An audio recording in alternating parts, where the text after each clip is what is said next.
Hey, good afternoon, everyone. My name is Laura Lane. I'm in the Office of Women's Health, and we'll go ahead and get started. Thank you all for joining our neonatal NAS initiative webinar today.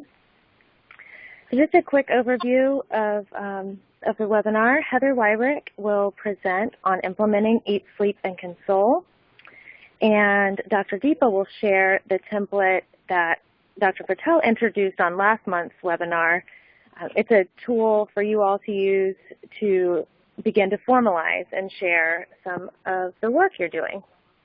So thank you all in advance for your participation. So just a housekeeping reminder, you all are on mute now, so if you would like to ask a question or share any experience, just press *6 to unmute, or feel free to use the chat box at any time throughout the webinar. We will be monitoring that.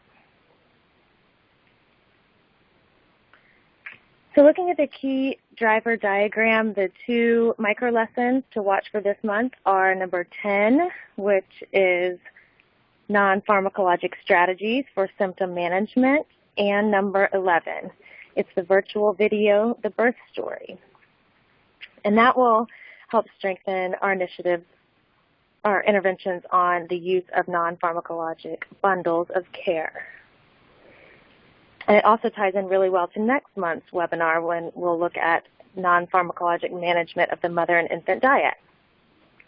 So with that, I will introduce our speaker, Heather Wyrick. She is a neonatal intensive care nurse. She has 19 years of experience. She has spent several years as a neonatal transport nurse, and currently she is the neonatal outreach educator for the Southeast region. So thank you, Heather. I'll turn it over to you. Okay. Thank you, Katie. Can you hear me? Yes. And we have your first slide up. Okay. I did get my slides to come up, so I'm good to go on my end. Oh, great. Okay. Well, my name's Heather again, and I'm going to be talking about Eat, Sleep, Console. And I know what you're thinking. You've seen a lot of webinars on Eat, Sleep, Console, but what we're going to do is we're actually going to look at how two hospitals specifically rolled out Eat, Sleep, Console. So this is going to be kind of an overview of implementation, a practical approach to Eat, Sleep, Console. And what you'll find, if you want to go back, Katie, or you can stay there, it's fine. What you'll find is there's no cookie-cutter guide for implementing Eat, Sleep, Console. Each hospital is going to have their own unique obstacles based on the size of your institution, what your staffing looks like, what your space availability is. And you will find that this is a lot more than an easy scoring tool. This is a whole model of care, and when you start to really look into how to roll this out, you'll see what I'm talking about, where you're going to have your own unique obstacles that you're really going to have to pull a good team together to try to work through them. So we're going to kind of look at what two hospitals did today. All right, Katie. So these are the objectives. We're first going to review Eat, Sleep, Console so that we're all on the same page. And we're going to talk about non-pharmacological interventions and some of the obstacles related to those. And then we're going to review two successful approaches to Eat, Sleep, Console. I found two research papers, which are basically case studies on two different levels of hospitals that have successfully rolled out Eat, Sleep, Console. So the first one is more of your level 2, not a NICU. And then the second one that we're going to look at is more of a regional center with a NICU. So that's going to be more of your level 3 hospital. Next. All right, so this is the scoring tool. And like I said, this is very basic. And I can remember when I first saw this, I wanted to start doing it immediately. But this is just a piece of the model. So as far as the guidelines, you want to look at how the baby is eating so that they're reaching their goal feeds or they're breastfeeding well. And there's a big push for breastfeeding with Eat, Sleep, Console. So that should be part of your model for rolling out this process, is really beefing up, your education and your support for breastfeeding. The second bulleted point is sleep. So that's pretty straightforward. You want the baby to sleep for at least an hour undisturbed. And then console is the last category, and your goal should be to be able to console a baby that's withdrawing within at least 10 minutes. So it's an easy tool, as you can see. It's harder to implement, And one of the things that you have to think of is you have to completely change your approach for managing babies that have been exposed to opioids in utero. So what I'm talking about, and I'll kind of give an example, what we're currently doing, and we all kind of do modified versions of this, but for the most part, what taking care of a NAS baby looks like right now is an admission to the NICU, or you can have a situation where you could have them in a different area, and once you start treating them with methadone or morphine, you move them to a NICU. So NICU admission, Finnegan scoring tool, which is very laborious, or you're using some kind of modified version. And then once the baby starts scoring high enough, then you start to treat them with morphine or methadone.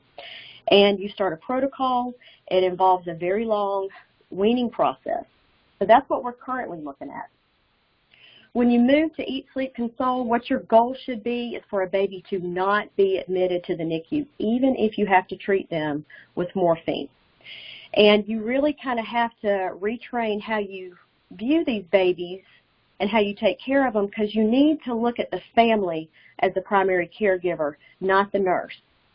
And then you're going to use the Eat, Sleep, Console tool itself. And the cornerstone of managing these babies is really based on non-pharmacological interventions. Next. So here's the model itself, and most of this I just said. So it focuses on the overall well-being of the baby. Again, non-pharmacological treatment is huge for making this a success. You really want to improve your breastfeeding support. Social support is huge, and then caregiver education is very important. And the thing about this, there's a lot of pieces. It's difficult or can be challenging to roll out, but we know it works, we know it's cost effective, and it's definitely better for the infant, so it's worth the work. Next. So this is looking at the non-pharmacological treatment. Rooming in is one of the biggest changes with this model. You're not going to admit, or your goal should be not to admit the baby to the NICU unless there is something else, some other reason they meet criteria. For example, hyperbilirubinemia. Admit them to the NICU. But for withdrawal or even treatment for withdrawal, you should still try not to admit them to the NICU. So you want to leave them with the family. So there's a couple obstacles related to that. Where do you put these babies? What do you do with them when you do start treating them? And you really have to focus on teaching the families how to manage these babies. When you think about changing to Eat, Sleep, Console, I think our mind goes straight to training the bedside nurses on how to use this tool. But most of the things that you read really recommend or highly recommend creating a parent education tool as part of your rollout so that you can really focus on training them to be successful at this. Next. So we're going to go ahead and look at the two different hospitals. This first one is St. Vincent Regional Medical Center, and this is in Santa Fe, New Mexico. This is more of your level 2 hospital. They have about 1,200 deliveries a year. They see about 50 opioid-exposed newborns annually. They do not have a NICU on site. And what they were doing is they were keeping these babies, they were observing them, scoring them in a newborn nursery for 96 hours. If they didn't need treatment, they would send them home. They were using the Finnegan scoring tool. And then once they got to the point where they were scoring high, they needed treatment, they would move them to the level 2 nursery and start a medication weaning protocol. So pretty typical to what a lot of us do currently. Next. So this is the method, and one of the biggest pieces about this is you've got to make sure you got all your players to the table. So you've got to have a really good multidisciplinary team. So you got to think about, where are these babies going to go? I need to make sure that I involved all of them, the physicians in that area, the nurses in that area. So doctors, nurses, nurse managers, social workers, this particular hospital got pharmacy involved, and then IT and data specialists. And the project dates for this were October 16, 2016 to August 2018. And as we go through each one of these, you can see at the bottom of your slide, they gave like a timeline. So I included it in here so you can have kind of a point of reference for what this specific hospital did. And then they identified leverage points. So this was specific stuff that were a part of their systematic rollout of the Eat, Sleep, Console model. Next. So one of the first things they did was they worked on prenatal maternal education. And the project dates start in October. So they created this so that when they started the project, this was already in place. So they created a pamphlet. The title of it was Newborns Exposed to Drugs During Pregnancy, A Guide for Families. And what they did was they distributed them to all of the players. So everybody that would see these moms early in pregnancy, OBGYNs, family practice, and then they also included the recovery program. So your buprenorphine and methadone clinics, which is a fantastic idea because as soon as you can get this education out to families about what it's going to look like once they get admitted to the hospital, how they can effectively manage their baby, the better. And this was done, again, in Santa Fe, New Mexico, so big town, so this was not an easy feat for them. I think if you're in a smaller town, if you're in like a level 1 facility, you should absolutely be able to get this education out to all the people that are going to be involved early in mom's pregnancy. Next. They also worked on improving family engagement, so they created a booklet that the families could get on admission that would provide detailed information involving the non-pharmacological management and how to take care of their baby. They also created an agreement for the parents to sign that stated how important they were in the process and that they were committed and willing to participate in care. So again, this shifts your focus to where you see the family as the primary caregiver in this model, not the nurse. Next. So October 2016, they rolled out non-pharmacological treatment, and so they really focused on their environment to make sure that it was the best for the baby. So dark, quiet environment, worked on implementing more swaddling, swaying, and making sure that the babies got adequate feeds of breast milk. This particular hospital used donor human milk, or you can use formula. And then the goals of therapy were to involve the family as, again, the primary treatment, and to ensure that the baby was able to sleep adequately and the baby got enough nutrition. Something else they did at this point was they really beefed up their cuddler program for when the families were not available. And you'll see this, they use the cuddler program in this hospital. They talk about volunteer services in the next hospital. So both of them used some kind of volunteer person to come in and help manage these babies. And both of these hospitals made it work. Like they didn't have to admit these babies to the NICU. So just something to think about, you know, if you're going to do something like this, you want to make sure that you pull volunteer services or people that are going to provide the caregivers early in the process.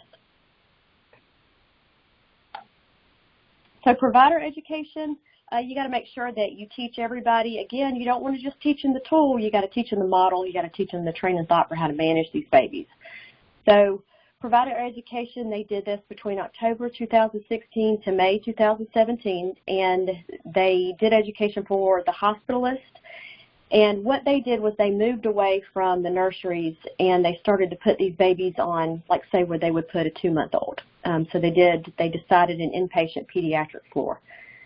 Family practice attending physicians, they also did education with the residents in meetings, one-on-one sessions, and they found a speaker that was well-versed in Eat, Sleep, Console and got that speaker to do a lecture for them at one of their grand rounds meetings. So again, everybody's going to have little differences, but these are really good ideas. You just have to pull in and use what's going to work for you. Next.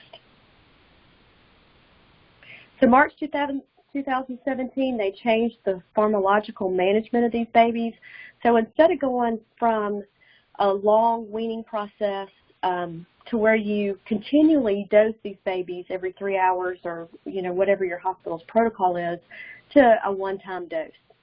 So one-time dose of morphine, 0.05 milligrams per kilogram orally is what this hospital did. The next hospital we'll talk about did 0.1 milligrams per kilogram, so a little bit of a variance.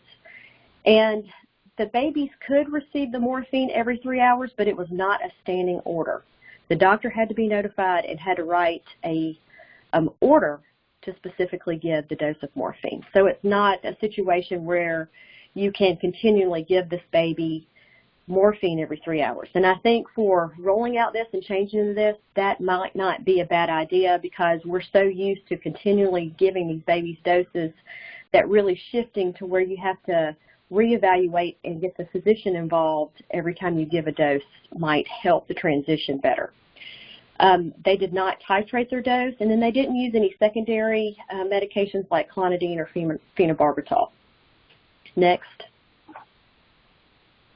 And then August 2017, they finally got around to changing the scoring tool, and that's something else you have to think about. Both of these hospitals, there's a period of time where they used the Finnegan scoring tool and started to roll out pieces of Eat, Sleep, Console, and then they changed the scoring tool to the Eat, Sleep, Console model. So you have to, again, kind of systematically work through the education and the rollout to figure out for you, for your hospital, when it's best to change your scoring tool. So they changed the nurses, or they trained the nurses as well as the physicians. They built the tool into the electronic medical record, and then they previously were very strict about scoring these babies every 3 hours with Finnegan. So they moved to more of a 3 to 4 hours depending on what the need was for the baby. And when they would go through and they would look at the specific boxes, the 3 different areas, they would simply document yes or no. If they were having a problem consoling the baby within 10 minutes, there was a protocol in place where they could maximize the non-pharmacological interventions, and then they would reevaluate after 30 minutes.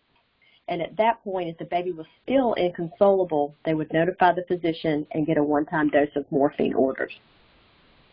Something else to think about is this particular hospital used nasogastric feedings when needed.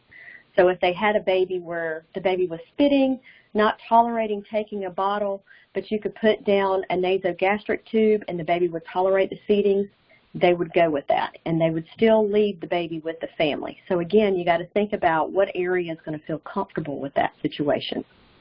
Next.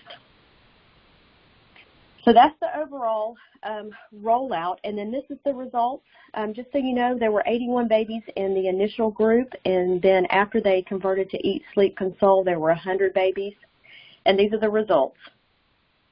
So the total cumulative dose for opioids was 0.2 milligrams versus 2 milligrams. The length of stay lowered, so it's 6.5 versus 9 is what they started with. And then they also looked at readmission. One of the concerns with this, people talk about, well, I hope these babies are managed okay and they don't go home and get readmitted. So that's typically one of the things that they evaluate when they roll out Eat, Sleep, Console. So this particular hospital had 1 readmission. The before group had 0, and then afterwards they had 1 that was readmitted for NAS-related symptoms, and those were inconsolability and feeding difficulties. You can go to the next one. So that was hospital number 1. So hospital number 2 is a bigger hospital. It's more of your regional perinatal center. So you're looking at a 28-bed children's hospital that's located in a larger hospital. And this is very familiar to a lot of us. They're a part of a large multi-site healthcare system.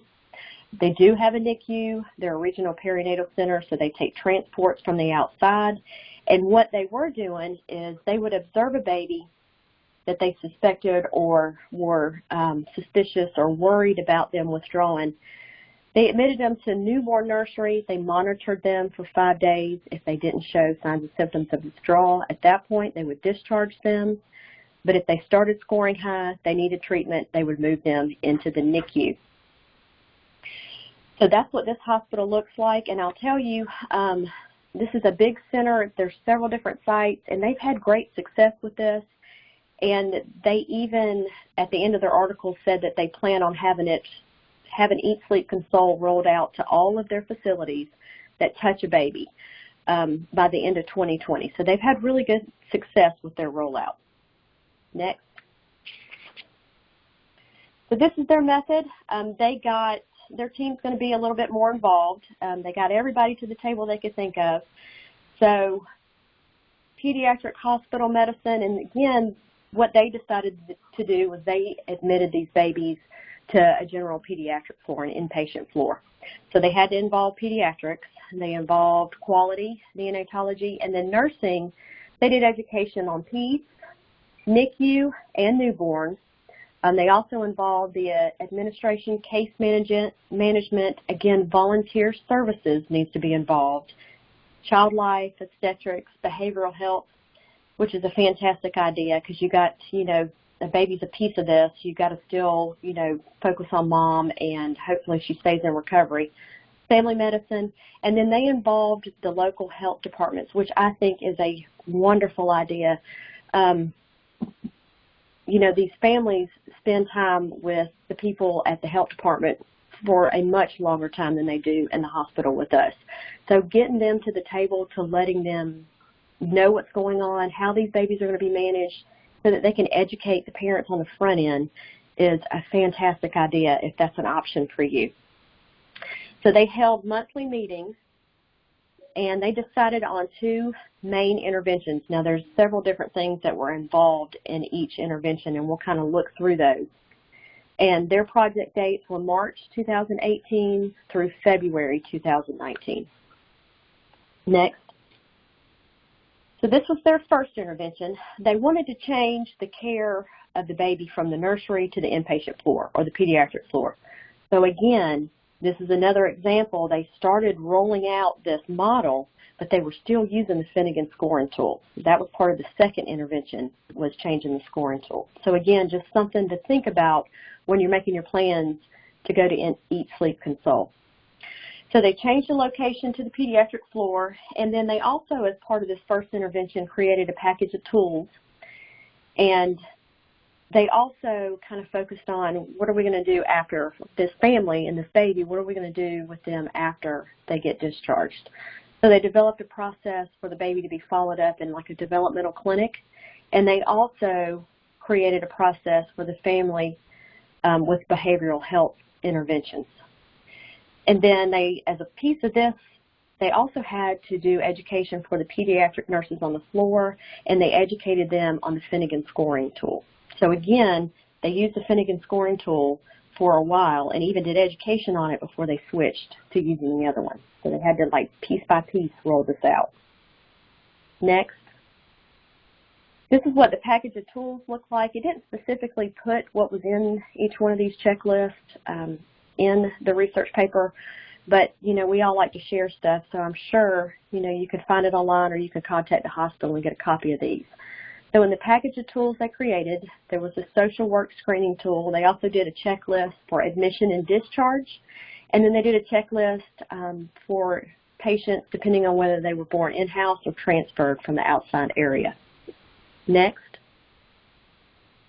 And then this is the second intervention. So this involved changing the scoring tool itself.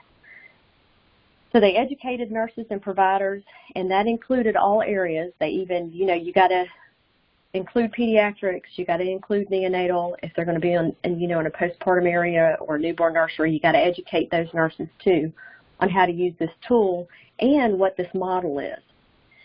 So they developed a flow map for treatment. So they had the scoring tool, had it built into the EMR, and then they also developed the flow map. And we will look at each one of those independently.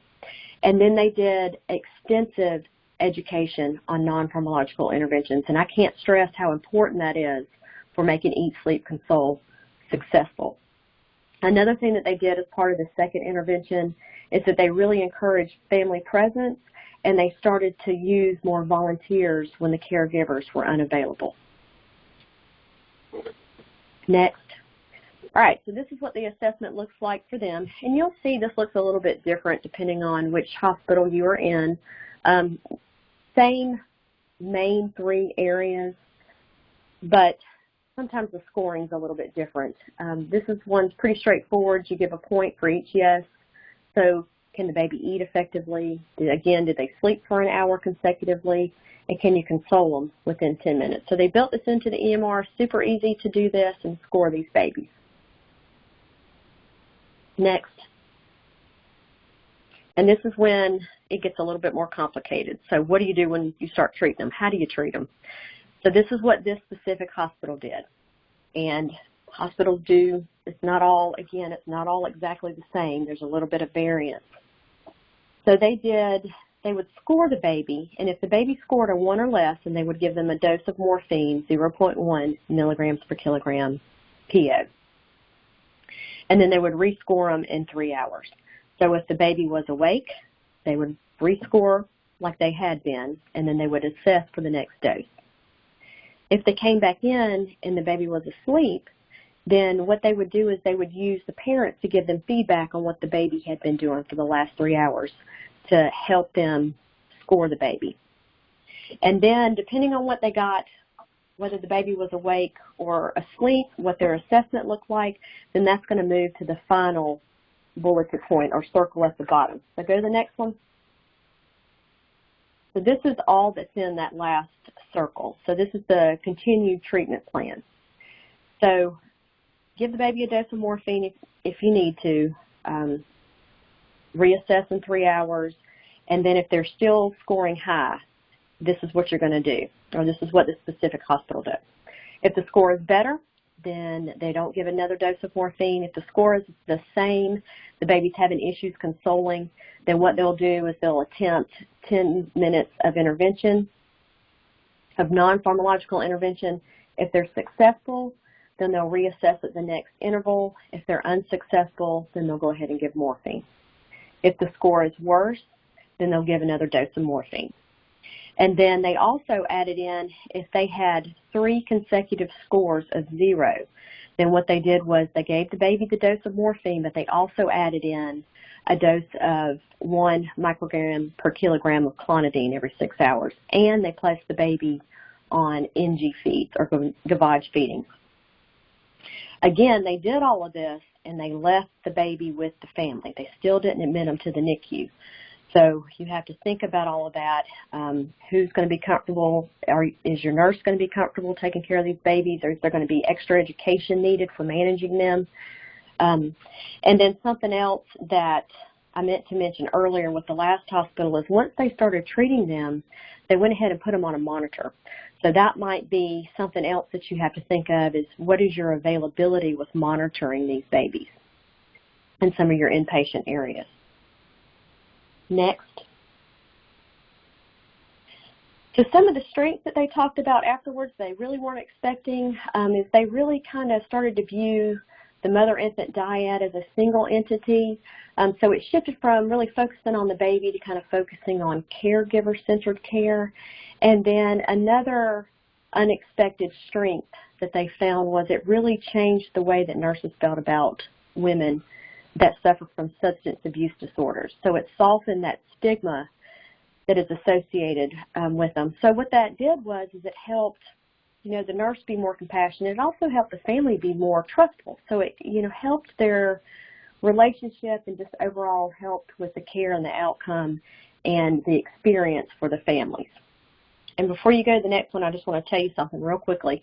On the next one, there is a video, and I was online looking for something on Eat, Sleep, Console, and I actually found the video that was put out by this hospital after they rolled out Eat, Sleep, Console. So it has a lot of their data. So again, this is another tool to get education out to the community. So Katie, if you want to go to the next slide and play the video.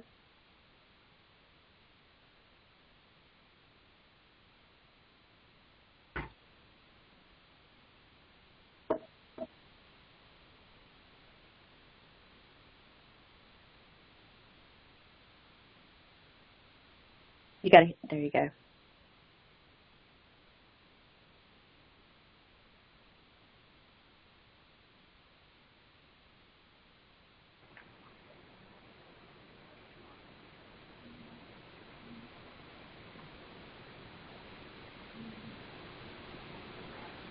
And there's no sound, it's okay. It's just usually, it has music playing in the background, but you can see some of their outcomes.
Okay, you can go to the next slide.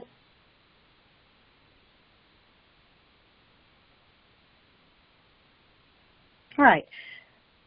So that was their commercial. Another great idea, if it's an option for you, to get more education out to the community of how these babies are going to be managed.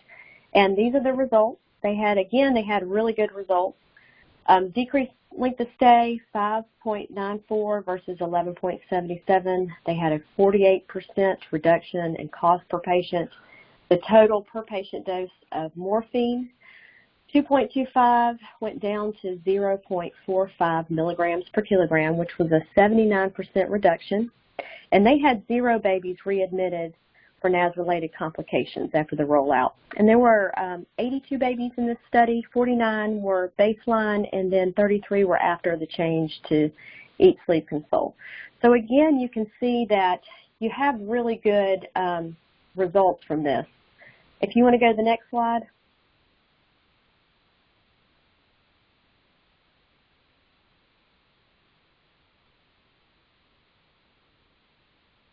I can just continue to talk. The next slide is my references. If you look at the first 2 bulleted points, those are the actual articles that I pulled this information from. The thing that's really good about this program and this model is we know it works. It's wonderful for infants and families. You got to get everybody involved. You got to get everybody to the table. And you may have pushback because you got to deal with a lot of different areas, but you got to get administration involved. And show them the data. Show how, this works, it's cost effective, it's better for our families, so that you can get buy-in from them on the front end. And another piece of advice, don't reinvent the wheel. So really do your research. If there's anything that you can pull from, any other place that rolled out Eat, Sleep, Console, really use those resources. And I just wish you the best of luck on this endeavor. For us, we are very early in this process. We do plan to switch to Eat, Sleep, Console, but again, we were really excited about doing it, but when we actually started looking at it, we had to take a step back and say, okay, we need to make sure we got a good team involved and we got to systematically roll this out. Okay, you can go to the last slide. And that is it for me. Thank you so much for your time, and I guess we can open up the floor for questions. Thank you so much, Heather. That was great. Yeah, we'll open it up at this time. If anyone would like to ask questions, just press *6 to unmute.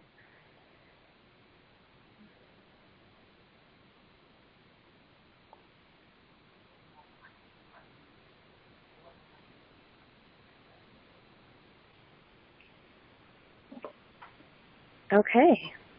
Chat box looks good too. So thank you again, Heather. Hi, this is Dr. Deepa Ranganathan. Heather, I just wanted to tell you that was a great presentation and overview. I really liked that you brought in the 2 different kinds of hospitals that you used Eat, Sleep, Console, and all the points you made about, being multidisciplinary, getting buy-in from administration, and the importance of conveying what this does. Exactly, and I think those were very, very important pieces that you really gave a very good overview of. Thank you so much. Thank you very much.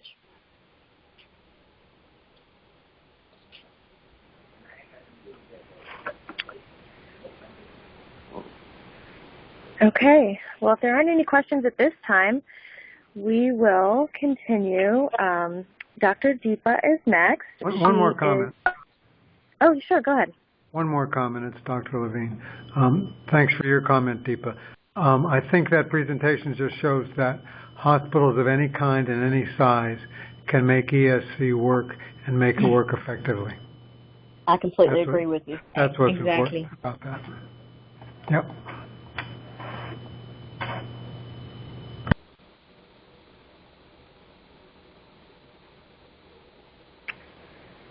Okay, thank you, Dr. Levine.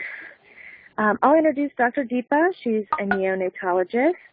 She's assistant professor, Department of Pediatrics, Division of Neonatology at Emory, and she's one of the leaders of our GaPQC. So we're glad you could join us today. Thank you, Dr. Deepa. I'll turn it over to you. Thank you so much, Laura.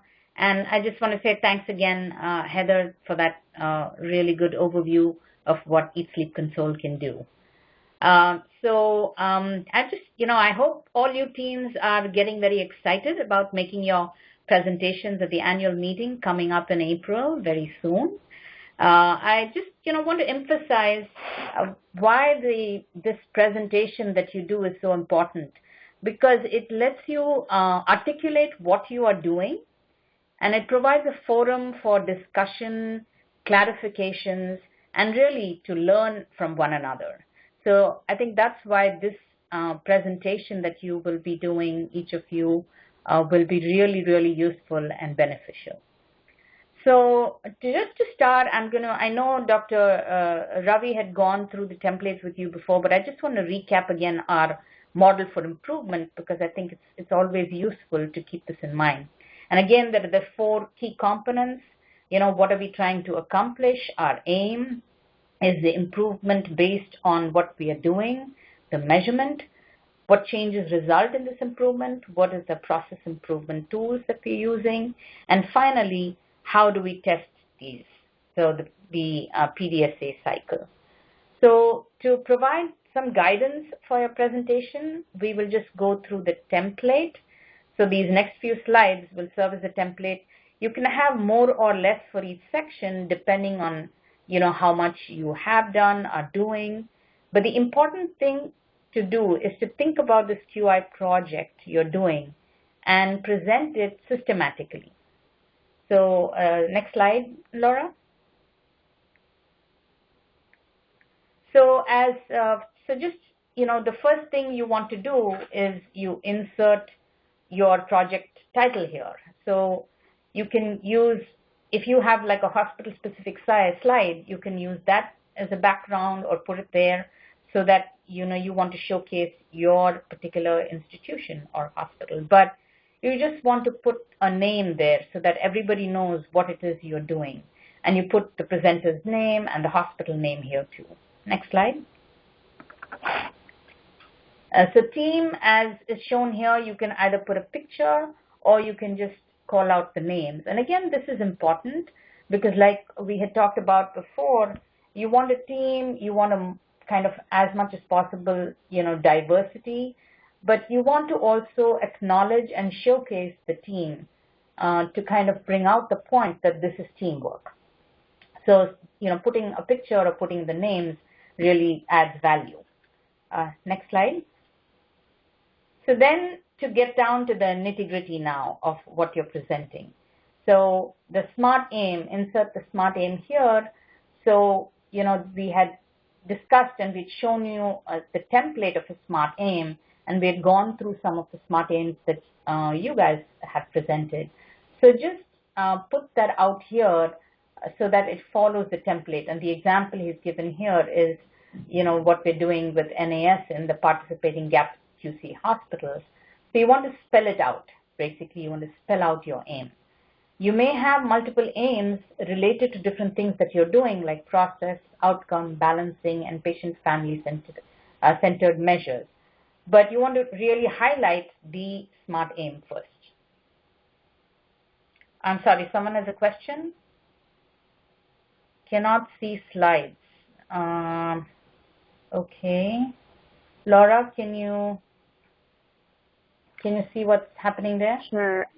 Thanks. Sure. Katie, can you see the slides on your end? I can see the slides. I think it might be one person. Yeah, we'll try to monitor. We'll try to chat with them in the chat box and see if we can figure it out. I think it might be on their end. Thank you. Okay, great. Thanks. So I'm going to move on then to the next slide. And I'm sorry, you just go back to the previous slide. I just want to recap here the SMART aims: specific, measurable, achievable, relevant, and time specific.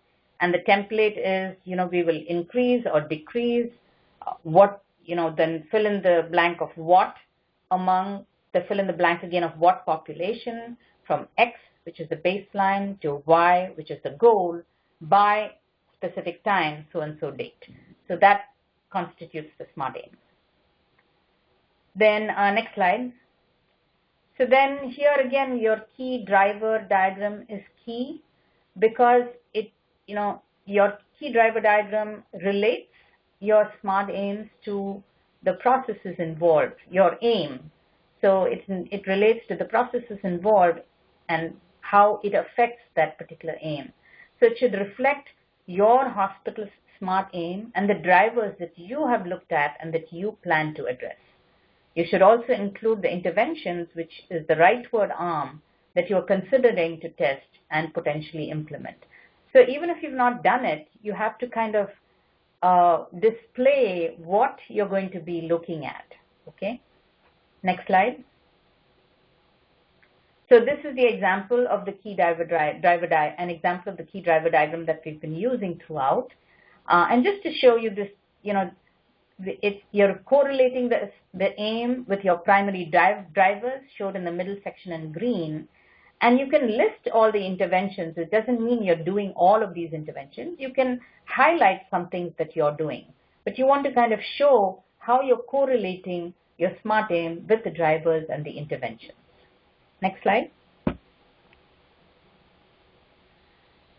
Then we come to the PDSA cycle. You can do 2 to 3 slides here showing what you have tested or what you plan to test. So again, in this, you want to be very specific.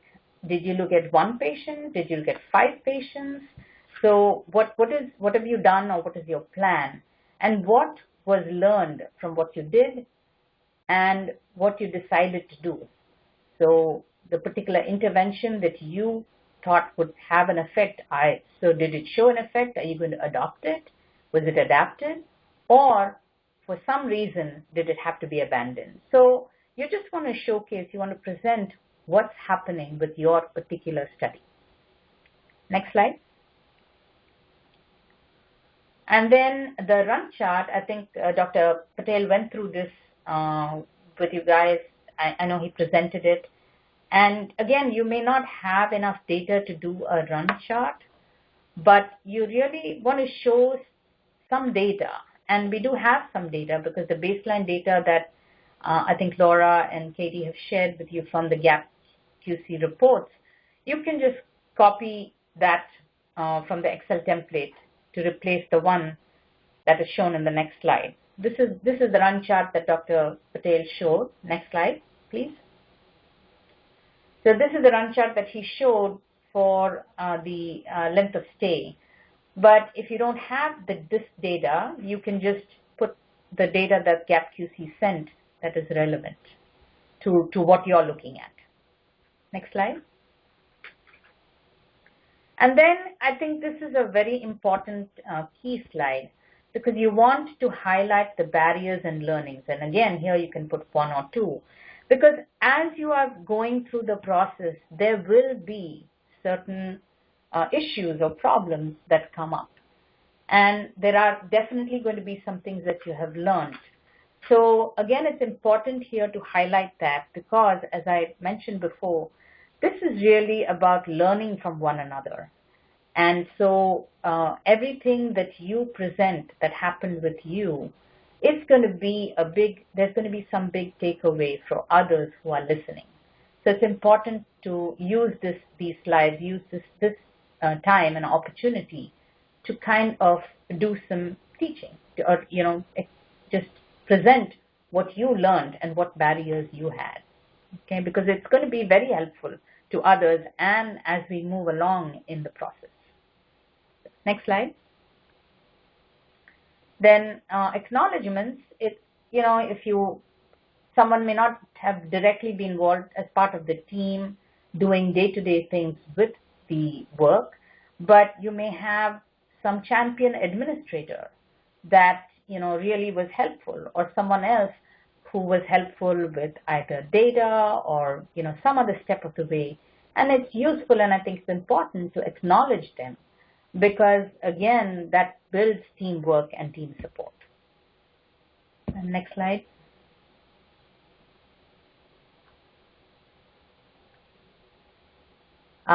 Sorry, I guess that's the main part of the template. You can go back to the last one, Laura. So that's the template for your presentation. And please, if anyone has any questions, about it, this is just a suggestion, and again, each of you is going to have more or less for each one of these components. That's okay. This is just a kind of this is an overview, and it lets things flow smoothly, so everybody is on the same page while hearing your presentation. Thanks. Thank you, Dr. Deepa. And we really appreciate the work that you and Dr. Patel have put into developing the tool. I mean, it really is helpful for hospitals to have the template so they can start to formalize and share their work. So we really appreciate that. And I will open the line if anyone would like to ask questions. We have a few minutes, *6 to unmute. Or if you're using this template and would like to share how it's going, please. Yeah, that would be great to hear.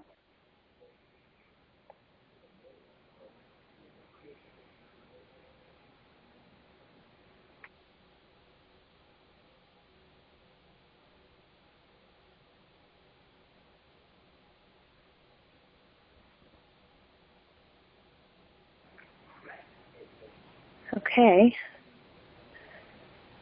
Well, are there any final thoughts? Heather and Dr. Deepa, thank you so much. You're welcome. And again, this, there's nothing to be scared of. This is just, I think it's a great way to showcase what you're doing, what you're learning, and for everyone else to learn, all of us to learn together. So it's very important. So looking forward to hearing and seeing everyone's presentation. Absolutely. And as you start using the template, if you have any questions, just reach out to us. We'll be happy to guide you in that process. So thank you again, Dr. Deepa, Heather. Are there any final questions? Katie, can you see the chat box? Is there anything there? Nothing in the chat box. All right. Well, just a few reminders. In closing, our next webinar is March 10th, and in the next month, you'll be receiving information via a GaPQC email. So you should recognize that. It will have information for how we will begin using the Microsoft Teams platform going forward for our monthly webinars, and we'll send a one-pager to help you guys get that started. But we'll get that out as soon as possible. And the registration is open for the annual conference, April 23rd and 24th. So you can go to our website to register, or you can email me, and I'll be happy to send that to you too. So thank you all for your participation this afternoon, and thank you to our presenters, Heather and Dr. Deepa. We appreciate it. Hope you guys all have a great afternoon.